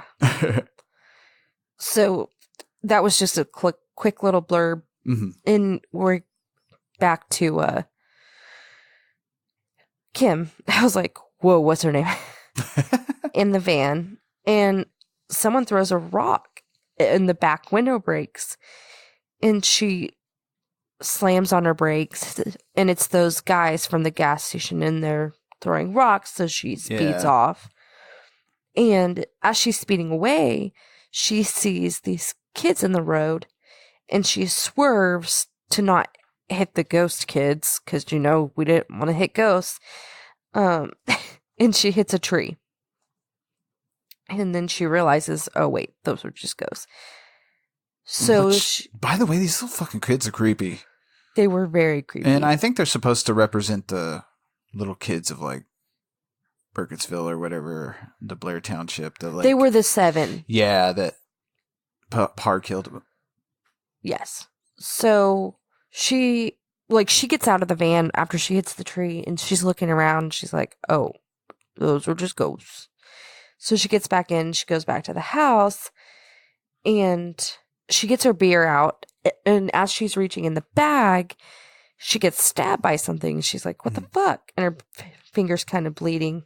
And she pulls the beer out, and there's the fingernail file that Peggy was using had stabbed her because it wound up in the bag or whatever. Right. And she picks it up, and she's looking at it, and it's got blood, like, all over it. But she only bled, like, a little bit. So that was a little weird. Yeah, it's a little confusing at first. And I wrote here, she picked up a beer called Wicked Ale beer. Yes. It's like, all right. I see what you're doing. Yep. You get some Wicked Ale beer. Okay. There's a witch running about. Oh, I get it. There's a wicked witch. So she goes up to tell Jeff about the van, because this is his van. Yeah. And she's a little nervous, and she's like, I kind of messed up your fender, and tells him about the ghost. Oh, it was funny because while she was downstairs with her beer, getting situated, he was like, Jeff had yelled down to her, and he was like, make a pot of coffee. She's like, okay. So she makes a pot of coffee. She brings it up to him, And he's just sitting there with his eyes closed. And she's like, here's your coffee. And tells him about the fender. Mm-hmm. And he turns around in the chair. She sees him as if he's in a electric chair getting executed. Yeah, like he just took a ride on old Sparky, and he's smoking. Yeah. That's another little scene that I love. That's just, again, that's the imagery and stuff in this movie is what makes it creepy. So she sees that and she's like, what? And he opens his eyes and he was like, coffee. And she was like, next to you. So it's the next morning, and Steve? Sorry. We both thought it's okay. Steven's thanking Erica because Erica's going to take them to the airport. Right. Or him and Tristine to the airport. Yeah, because they're wanting to get the fuck out of Dodge. Yes. So Steven goes to talk to Tristine, and Erica goes up the stairs. Mm-hmm. And Steven comes back out to talk to Erica, and she's gone. Jeff's like, she's not up here, because he kept yelling for her or whatever. Yeah. And Steven's like, I just watched her go up there. And Jeff was like, well, maybe she's out by the van. So he gets up and he walks over, and that's when they all see the van. Yeah. And it is because it torn is the not fuck just up. a little busted up front end. No, the whole thing. It looks like is fucking destroyed. King Kong had a fun time with this fucking van And because it is just wrecked. Jeff's like, I thought you just hit the fender. Right. And he was like, how did you even drive it home? That's what I was kind of thinking. I was like, how the fuck did she get it in there? Yeah. And Kim's like, I don't know. And Tristine comes in, and she just starts talking all kinds of random bullshit and talking about how she dreamt of children dipping their hands in blood and pressing them against her body. Yeah. And she's like, and Jeff has them too. And Jeff lifts up his shirt, and he's like, what the fuck? Yeah. He's got this little handprints. Poor Jeff. Right? He's like, I didn't even know. So they're looking around, and they're having a hard time finding Erica. Mm-hmm. Kim goes in and where Erica was doing her prayers, and all she finds is Erica's clothes and her necklace. Then it cuts to Kim, handcuffed at the police station, and she's looking scared. And that's all that scene was. No, you left off the part where our good friend Sheriff Cravens comes. No, Oh, not yet. Later? Oh, okay. Yeah. All right. I'll save Cravens for later. Not yet. Just Calm wanna down. Do my Cravens voice. Stop. So it cuts back to them, and they're talking about Erica, and it was like they were talking about she just vanished, and Kim's like it was like she evaporated. Right. And Jeff looks at her, and he was like, I know what you're doing. And she's like, what? And he was like, this is all a prank. Kim's like, no, I would not do that to you. And he was like, or she says, and neither would Erica. Erica wouldn't do something like this. This is not funny. And Jeff says, can't you see her in your mind's eye, Kim? Right. That's what again, Jeff is awesome because he keeps saying what I'm thinking. Right. Like, yeah, you're fucking psychic or whatever the fuck you are. You look for her. You find her. But Kim does say that she thinks something bad has happened. Yeah. Early in the movie, Erica was talking about how her dad was a minister or priest or something like that, and her parents disowned her because she's a Wiccan. Well, they try to call her dad, but the lady that answers the phone was like, he doesn't have a daughter. And he was like, Jeff's like, yeah, I know they disowned her because she's a Wiccan or whatever. And she was like, no, they never had children. Hung up. I was like, well, that's weird. And Jeff is pissed that she lied to him. Yeah, he's like, she fucking lied. Which, honestly, that's a little creepy. It is a little creepy. Because you're dealing with all this shit, and now you got somebody who's lying about shit. Yeah, it's a little weird. So Kim's like, why is all of this happening? And Steven says, collective delusion? Group hysteria? It's real. It happens. It's like, you can't have group hysteria with this small of a group. Are you sure about that, though? Yeah, I really am, because, like we can't have group hysteria. Not you and I, but like Yeah, six but of you us, would just- maybe. Maybe 6, maybe. I don't know. But you or I could have collective delusion. I suppose so, because group hysteria is when, like, one person, I don't know, like, take the Blair Witch, for instance. You got one person thinking the witch is doing some creepy shit, and then everyone else kind of starts buying into that. And I think that could be at like an infinite amount of people. I guess so. But collective delusion, I feel like, is just a few people. Right? Because that's where you remember things exactly the same. Oh. I feel like we need a psychologist on this episode. It's not that deep. That would be so boring. Yes. And, listeners, I know you like my jokey joke and my Craven's voice, but we got a psychologist about to explain group hysteria. No. Variously, group hysteria is when a group of people. Anyway. We're going to try not It's to when a bore group you. of people turn off this podcast because you're annoying. Thank you for lasting this long through the episode. Thanks. So, about this time, the video screen changes because they're still watching the tapes or whatever, because they have hours of footage, Jeff says. Right. And they see someone smashing the cameras. And as they're trying to figure out who is smashing the cameras, the sheriff calls. And Jeff just puts it on speakerphone, and he's like, turn on your TV. And Jeff's like, no, I think I know who smashed my cameras. I'm trying to do this. And he's like, no, turn on your TV. Turn on the TV, you little shit. So they turn the TV on, and it's a newscaster, and she's like, 5 hitchhikers found dead, disemboweled. Fucking the sheriff is...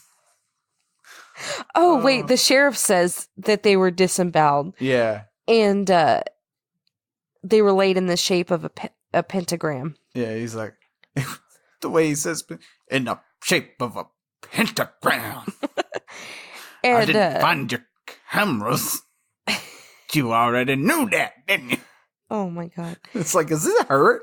Does it hurt for you to talk like that? I don't know. Does it hurt for you to talk like that? It really does. Then maybe you should stop. This is painful. I know you want me to stop, but I'm not going to. Especially since you just asked me to stop. So Jeff wants to know why he called. Sheriff Craven's the movie, 2020. Jeff wants to know why the sheriff called. And the sheriff's like, I know you have something to do with this. And he says, you better not leave the county till I say it's okay. And about this time, something comes crashing through the window. Yeah. So they go to check it out, and it's an owl. Ooh, and I think they use an owl during a few parts in this movie because owls are kind of like the symbol of death. Yes. So I'm guessing that's why they went with owls. Probably. So they're back up after they check out this owl stuff. They're back upstairs, and they're talking, and Jeff looks at Steven. He's like, I don't know you. Again, Jeff speaking the truth here. He's like, I don't fucking know you guys. Come on. right? He's like, I don't know much about anyone. But he doesn't want them to leave because he doesn't want to take the fall for everything that's happening. Yeah. And he's like, nobody's leaving my sight. And Kim says, we brought something back. And Jeff says, no, it's Erica. Kim says, no. Jeff says, she's a witch. Well, no shit, Jeff. She's been telling you that this whole She's time. a fucking witch, man. And he's like, it's been her since day one. And Kim has had enough. So she leaves. So it cuts to Kim at the police station. And here's your sheriff. Here's your friend. Dang. He brings in like a box of tissues, which is an unnecessary little move he's doing here. He's like, "Here, wipe that shit off your face. You think that makeup gives you special powers?" Like, why are you screaming at me? But he's like, "You're a scared little girl." Yeah. You're very scary, sir. No, he tells her she's a scared little girl. Oh, No, wait. no, yeah, yeah. that's why she would be scared. I get it. Yeah. It's just like, goddamn, dude. She was like, something evil happened to us in the woods. She's freaked out at the police station. Mm. Anyway, so back to them trying to figure out what's going on. So Jeff goes to talk to Kim, and she's just biting into this owl. Yeah. And, ew. She's like, And obviously that's not real. yeah, and it kind of flashes away because he kind of rubs his eyes a little bit and flashes back, and she's just eating some chicken. Yeah. And she was like, Jeff says, "Why are you mad at me?" And she's like, "I'm not that pissed at you." Yeah. Just lay off of Erica. Right? And Tristine says she sees Erica outside. Mm. And Steven goes to look, and everybody goes to look, and they don't see her. And Tristine looks at Steven. She's like, "No, look again." And this time Steven does see Erica, and she's dancing around naked outside, kind of like the videotape. Mm-hmm. And so Steven's going to go check it out, because he's got a hard on for Erica. Yeah, because he's like, "I see her out there," and he takes off. So he goes out there, and he's like, "Erica." And she says, she comes closer, and she's like, "You know who it is, and you know what you have to do." And then the bridge falls. Yeah. And Steven is a fucking badass. Yeah, he grabs on. And I was like, man, I would have fucking just died. The witch would have just like been like, "Oh shit, whoops," because it just would have been me just just the fucking witch is like, "Oh well, fuck, I meant for you to go." Yeah. Okay. So he grabs onto the railing, and he pulls himself up, and he's just hanging from like the doorway where the bridge was. Yeah. And he's just hanging there. And the little girl is at the top. Yeah, the little ghost girl's at the girl top. again. Yeah. And then Tristine comes, and she looks at Jeff, and then at Steven, and just walks away. Yeah, she just fucking walks off. Okay. So Jeff and Kim come, and they help him up. Mm-hmm. And at this point, Tristan's on the bed, and she is like jumping around on the bed, and she's like, "The little bastard boys did it. They hung her." And Steven's like, "Whoa, what the fuck's going on?" Yeah, she's going on about the witch. And she said, "These are not my dreams. These are the Blair Witch dreams, and I'm seeing them through her eyes." Yeah. And she says she's going fucking crazy. And Steven's like, "No, you're not. No, you're not." Because, he's just pushing everything to the side, acting like nothing's going on. So Kim goes in, and she tells Jeff that she's worried about Tristine.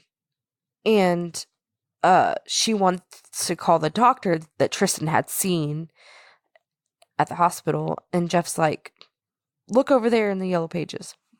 Do you remember when the yellow pages were a thing? Oh, man, yes. And we'll talk about why I really love this movie at the end, but damn. Damn, that takes me back to where we didn't have fucking... Yes. I don't think I've retained phone numbers anymore. I just memorized your phone number. I barely know my phone number. And you know why I just memorized your phone number? Because your phone number is on our PetSmart. That's the only reason, because that's what we use to buy crickets. Right. Because we get reward points, and we go there every other day. So I use your phone number.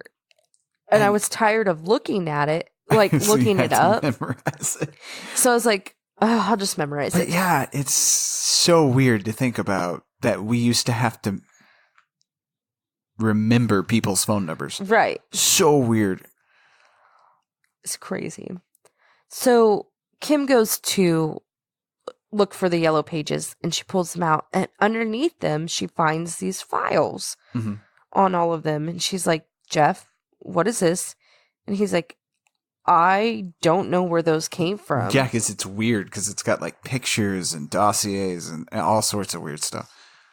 On all of them, yeah. These were actually, like, most of the promotional material for this movie, unlike the first one, was it didn't really try to make this movie seem like it was real, but they did release these like online, these dossiers of everybody, which is just weird. Oh, really? That's weird. Again, it's like the studio and Berlinger's vision are fighting throughout this entire time. Like, nobody knows what they want to do. So that's weird. So it cuts to Steven at the police station again, and they're telling him that they're looking into his background and that he was a good little boy, and asking him how he got wrapped up in all of this. So back to Jeff's house, the sheriff calls and tells him to come outside. Yeah, I need you to come out. And he's like, well, it's going to be a fucking problem right now because the bridge is out and my van's busted up. And he was like, no, I'm outside. I'm at your doorstep, you little shit. And the bridge is fixed. But Jeff's walking to the front door, and he can hear the sheriff like yelling and banging on the door. Yeah. And he keeps having flashbacks of him in the mental ward. Yeah. And the loony bin. The loony bin, yeah. So it takes him a long time to get to this door, by the way. I don't know why. Oh, because he keeps having these delusions or whatever. And he gets to the door and he opens it. And so his dog alarm goes off and he sees these dogs, and the bridge is actually broken still. And these dogs are on the other side of the bridge and they're just barking at him. And so he just closes the door and he goes to get a gun. And he opens the door back up and the dogs are gone. And so Kim and Steven, they hear the dog alarm or whatever. Mm-hmm. So they go to check on him and he's got this gun. And they're like, whoa, you need to put this gun away. Why do you have a gun? This is drastic. So he goes to put the gun away. And there's Erica.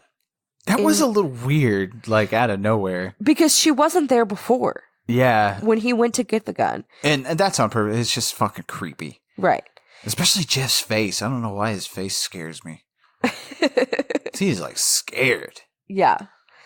And she's actually facing the wall. And he's like, Erica? And he goes to turn her around. And she is dead.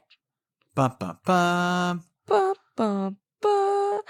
So everybody's freaked out. Jeff and Steven are trying to figure out who killed her. Tristine says everything is backwards. She just stops and she's like, everything's backwards. We're all like, what the fuck? Yeah, what are you talking about? Kim's like, yeah. Run the tapes backwards. Because the little girl that Tristine saw was walking backwards, and Erica was dancing backwards. So they need to run the tapes backwards. And they don't see anything at first, except for them partying in the woods. And they strip down to their underwear because they're drunk. What do you do when you're drunk? Strip down in your underwear. And this is where they started to tear up the papers. So they were the ones that tore up those fucking papers. Right. And why they started doing that, I have no idea. Yeah.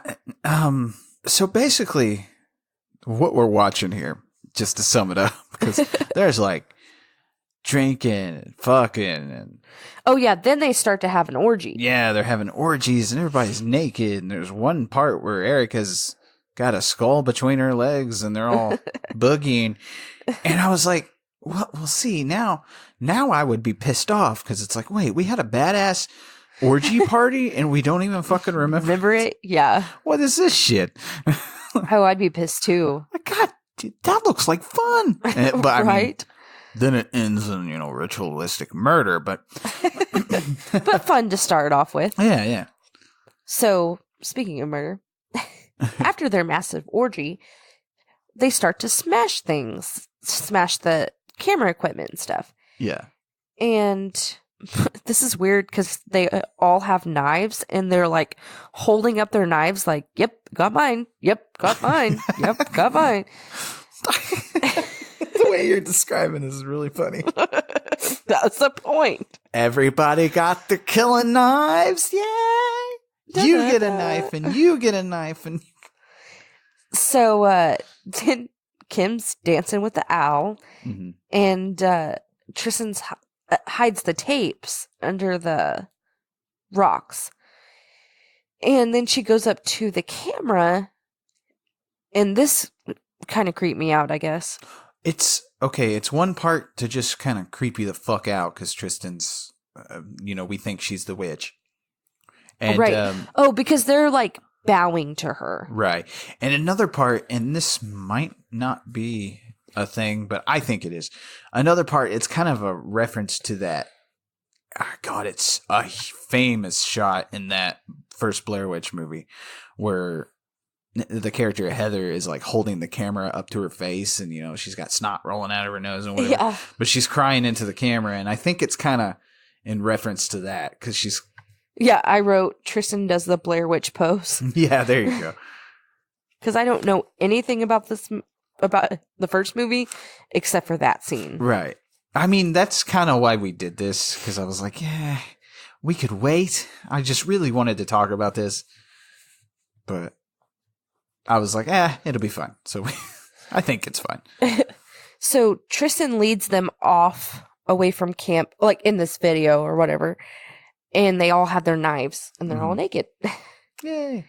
And it cuts back to them watching the tapes.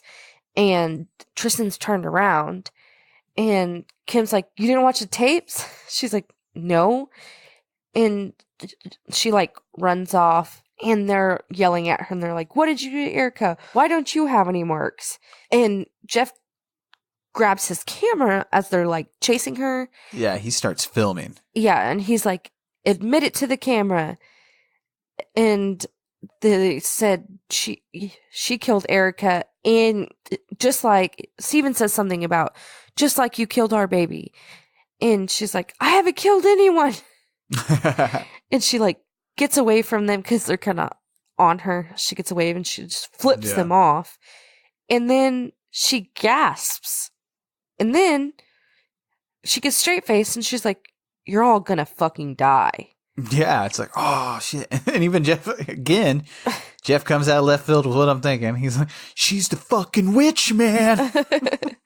She like motions them over and she's like, you want to kill me? You won't because you're too afraid. Oh, this is where Jeff says she's the witch. Yeah. So Tristan's crying to Steven and she says Tristan is gone and ties a rope around her neck. Yeah, so basically like obviously Tristan's supposed to be the witch in the scene.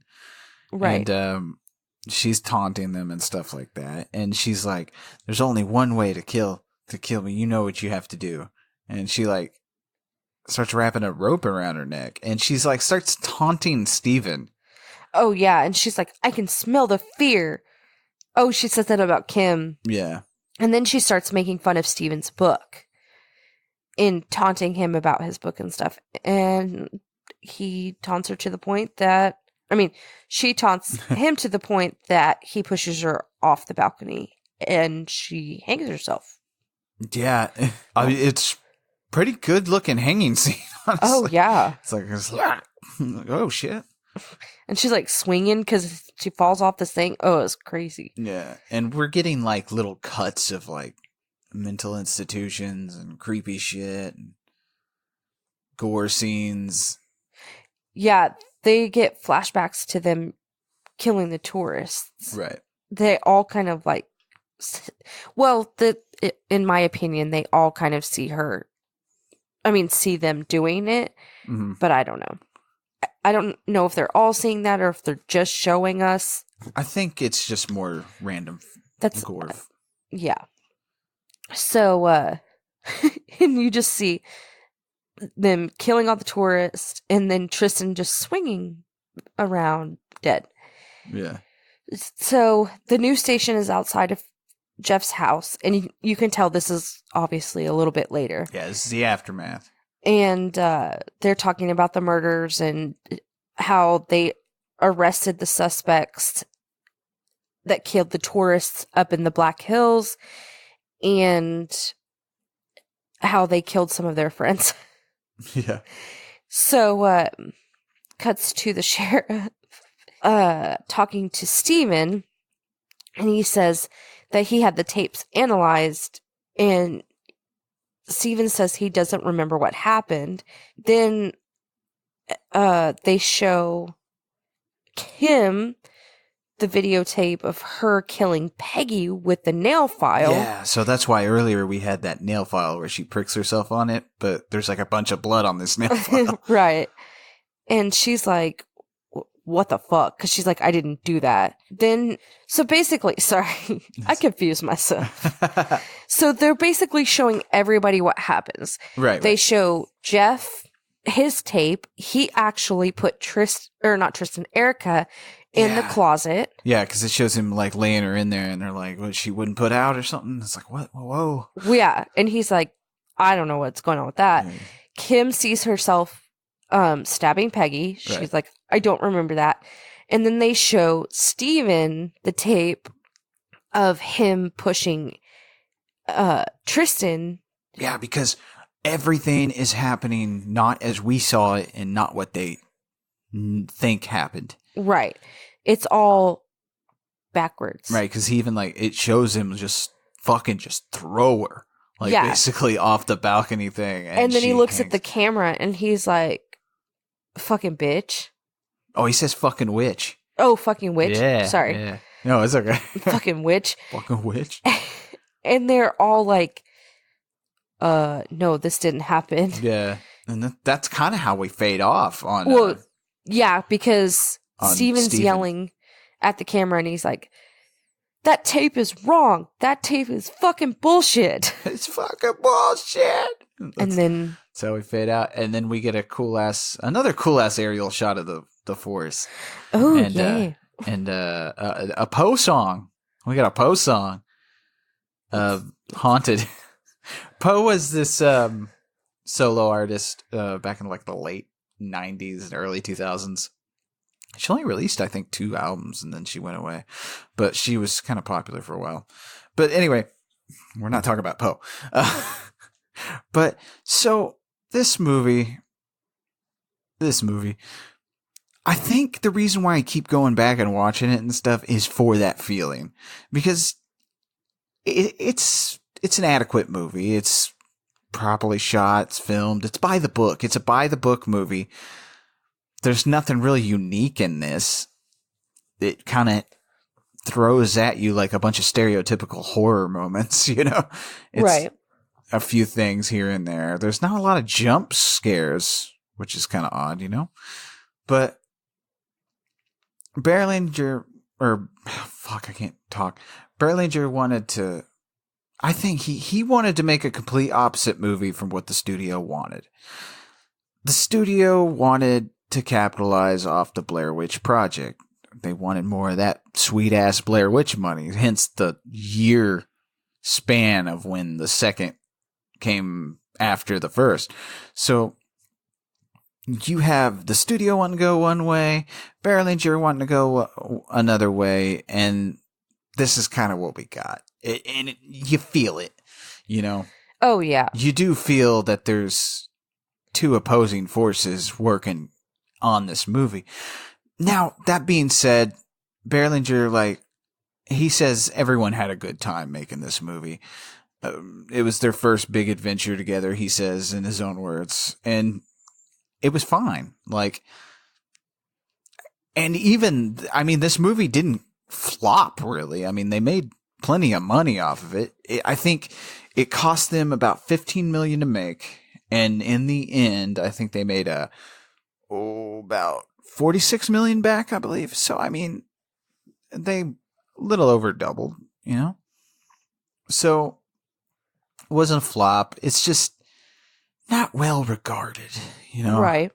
It does have a cult following. There are a few people that actually enjoy this movie. I think one of them, which you work with, which is weird. Well, I've never I don't known know. anyone not on the internet that likes this movie. Well, it was weird because she was like, what movie were you watching? Or what movie are you going to watch next? And I was like, well, we're going to watch Blair Witch 2, and I haven't seen the first one, blah, blah, blah. She was like, I was just watching that the other day. And I was like, what? And she was like, yeah, I like that one better than the first one. And I was like, what? Who are you? No, just kidding.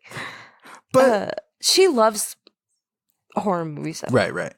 But it's good. It's a good movie. It's pretty cheap if you want to hunt down the DVD. I think I've only paid like $5 for the DVD, but it's just not well regarded because of how. I will say the first Blair Witch Project, it sold me on the point of view and everything like that, and it was kind of creepy. But this movie, like I said, it has this certain feel, and it stinks. It fucking reeks of the late 90s, early 2000s. Like, oh, yeah. It's got the melodrama thing that was really big at the time. It's got, I don't know, it feels like the woods, first of all, like, it feels like you're out in the woods. So it's got that going for it. So it's kind of relaxing in a way. And it also has the sweet ass nu metal music pasted in there. And, you know, I'm always torn after I watch this movie because I'm like, well, it would be really cool to see what Berlinger wanted to do. It would be cool to see his idea fleshed out, you know? But then I'm like, but this was fun. I mean, I really liked it. I have an okay time with this movie. It's not, I mean, it's fucking not winning awards. It's Blair Witch 2. But it's fine. It's good. It doesn't deserve the hate it gets, I don't think. Because honestly, if I'm going to go back and watch another movie, it's not going to be that first one, and it's not going to be the third one, which Adam Wingert came back later on and did a sequel that the first Blair Witch Project should have had at this time. And I didn't care for that third one because it just felt too late. 16 years later. Yeah, it was good. I'll give it that. It was great. And it's what the Blair Witch Project should have had as a sequel. But like I said, it's just too late. At this point in my life, I'm kind of not sold on point of view horror movies or found footage stuff. Right. It's over for me. Like, I'll watch them, and like I tell everybody, I love horror movies. I love bad movies. I love shitty movies. So I'm going to have a fun time. Oh, yeah. But at the same time, it's not on my radar. I'm not excited for a new Blair Witch Project. Right. I understand. So yeah, I mean, I enjoyed it. What did you think about the movie? So, like we talk about, we watched these a couple of times. Mm-hmm. And inevitably, the first time, I always fall asleep. Right. No matter what. That's why we watch these multiple times. Yes, because I have a problem. Mm-hmm. And I have a very...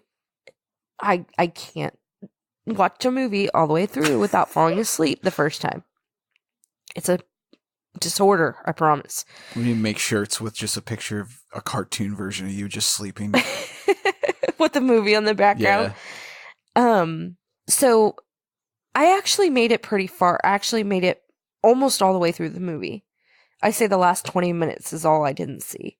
Right. But it's not a very long movie either. But no. Like I said, it's a nice 90 minutes. It's right. The hour and a half, I think. But I still fell asleep. Anyway, so when I woke up from my good little nap, I realized, I was like, I don't know if I like this movie because I didn't know how it was going to be tied together. It's at the end. And I was like, you know what? I'm going to give it a chance. right. So when we watched it the second time through and I'm taking my notes and stuff, I'm liking it even more. And I'm liking it more and more and more as I'm watching it. And it gets to the end and I'm like, okay, I love it. They tied everything together that I wanted them to. Yeah, and that's what I'm saying. It's not a movie you can just throw on and kind of watch. No. But it's also not a movie you have to pay so close attention to or you'll miss these themes. It's not Darren Aronofsky's Mother. It is what it is. Right. And I loved the 90s atmosphere. I love movies like that. The melodramas, the rock music. You got your punk guy, you got your goth girl, you got your goody two-shoes, you got your Wiccans. Yeah, it's a nice little mixed bag. Like, honestly, if you threw this in the middle of a Halloween marathon, like you're having a Halloween horror movie marathon and you need something during that time where everybody's coming out of their weed high and getting another beer, this is the movie to go for because it's chill. Right. It's just a nice little chill, spooky movie. I honestly think I don't know. I wouldn't change it. I like what we got.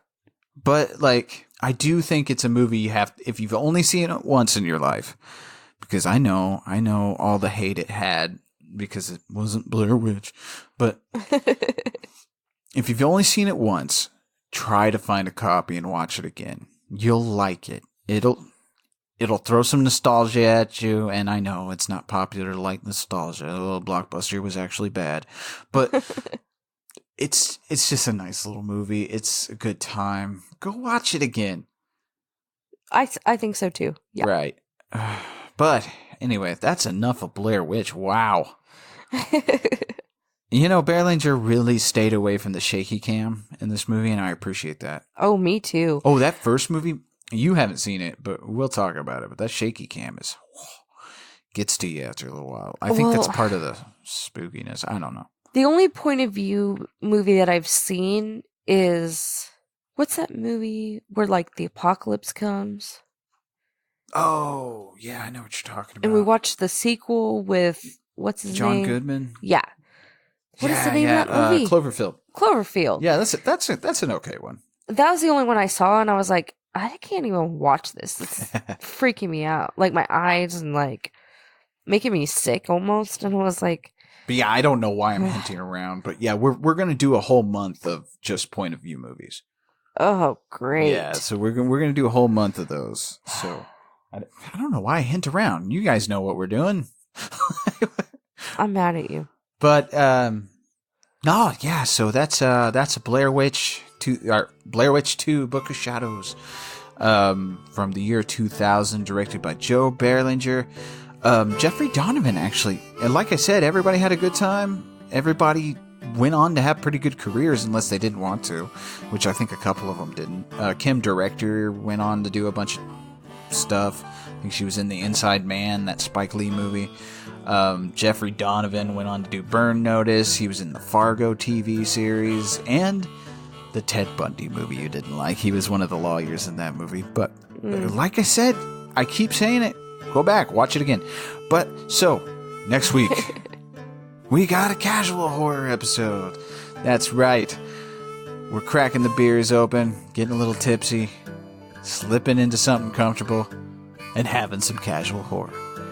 So put the kids to bed, and until next week, this is Leigh saying stay spooky. This is Brittany. Stay horrific. Bye-bye. Bye. Turn off the goddamn podcast.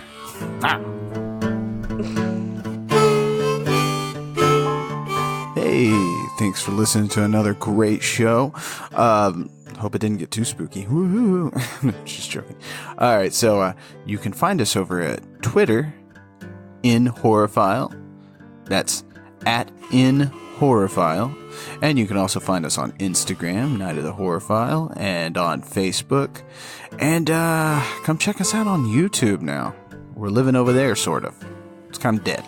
We'll get more content up. Anywho, you can also check us out on nightofthehorrorfile.com.